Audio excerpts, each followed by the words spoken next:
जब मोदी डरता है, जब मोदी डरता है, पुलिस वाले डरता है। বিজেপির বিরোধিতায় দিল্লিতে রীতিমতো ঝড় তুলছে ইন্ডিয়া জোটের সাংসদরা। বিশেষ করে মহিলা সাংসদরা যেভাবে বিজেপির বিরোধিতায় একেবারে দিল্লি কাঁপিয়ে দিচ্ছে তা কিন্তু দেখার মতো।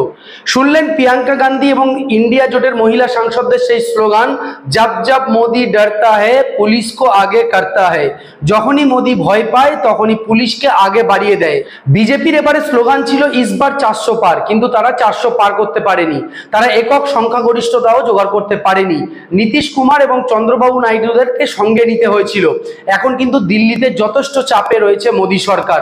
যে কোনো মুহূর্তে কিন্তু এই সরকারের পতন হয়ে যেতে পারে যদি নীতিশ কুমার এবং চন্দ্রবাবু নাইডুরা মোদীর হাত ছেড়ে দেয়।